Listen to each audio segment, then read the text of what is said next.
You're watching Med TV, and now, a paid message on Ebola. Hello, my name is Dr. Billingham, and today I'm here to talk to you about Ebola. Before we talk about the cultural influence of this increasingly complex virus, it's important to understand where it came from, and how it spread, and why we'll be dead within weeks. Anyway, Ebola, or Zaire Ebola virus, is a scary, scary demon virus. Now, let's talk about the inevitable spread.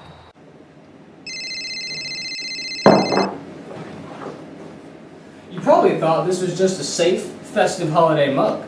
Think again. This mug is Ebola. Ebola is constantly spreading right under our noses. Literally, the number one cause of Ebola to date are smells. Whether it be the delicious apple pie your neighbor's grandma made on her windowsill, or a stinky garbage dump, any smell can carry the deadly Ebola. See this guy? Cute, right? Well, not so much. Recent studies suggest that this dog is Ebola. A nationwide survey conducted in November of 1946 illustrates that the amount of dogs that are Ebola have recently peaked at 1,000%. Though an alarming statistic, this is not the only consideration. Consider this.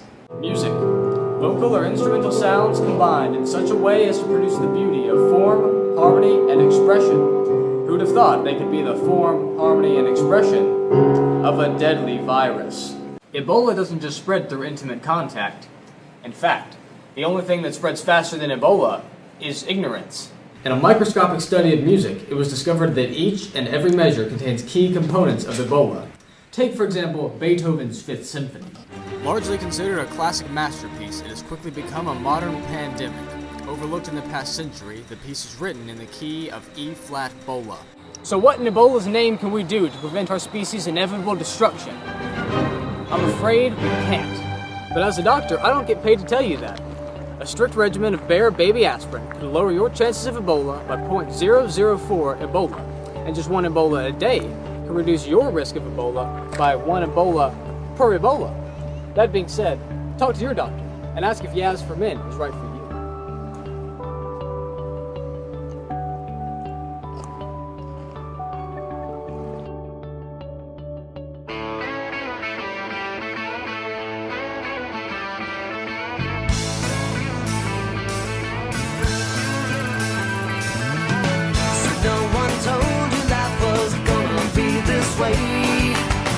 Your job's a joke, you broke, your love life's the away.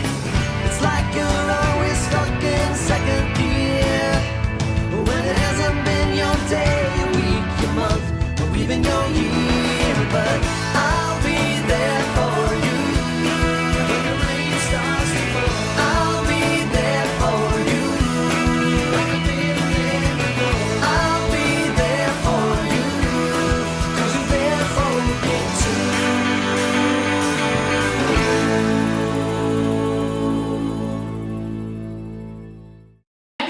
High School, I'm Luke Giddings. And I'm Celeste Fowler. No, you're not. Luke, can I not have this one thing? Okay. Here's this week's news. Despite what some of you may have read, Senior Trick or Treat, Friday, October 31st, will be from 7:45 a.m. to 8:15 a.m. To participate, you must be dressed in a school-appropriate costume and bring a bag for collecting candy. You may trick or treat at any room with a paper pumpkin outside the door. Be wary of chemistry teachers handing out unmarked rock candy. In related news, school-appropriate costumes are now on sale nowhere. Because what's Halloween without being basically naked?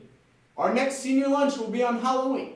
3 slices of Papa John's pizza and a drink, $6. Diabetes, priceless. This week, the huge hibachi sushi buffet in Stockbridge was closed down after a shockingly low 28 on their health exam. But I've been there before and it seemed pretty good to me. I like their fried chicken alternative. In related news, we have a cat in the ceiling. Every week, we will now include an On This Day news piece starting on today, October 24th. On this day, in 1901, a 63-year-old school teacher took the first plunge from Niagara Falls in a barrel after her husband died. And if that's not a midlife crisis, I don't know what is. And now to Megan K with Super Sports. Thanks, Pretty. And I don't appreciate y'all kicking me off the show for the last 2 weeks. I am back. But anyways, this evening our football team plays at Ebola. Come out and support your Mustangs. Also tomorrow there's a cheer competition at Northgate. Back to Luke and Celeste. Luke and Alex for some more news. Thank you, Megan. DeKalb County schools are now issuing a new Ebola monitoring process and are requiring adequate, up-to-date medical reports from all their students.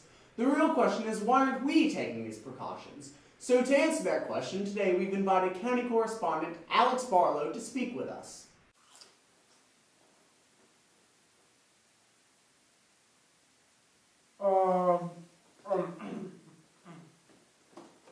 Thank you, Luke. There's plenty things we could do, but I'm not really sure what Ebola is, so not sure what I can do about it. Oh well.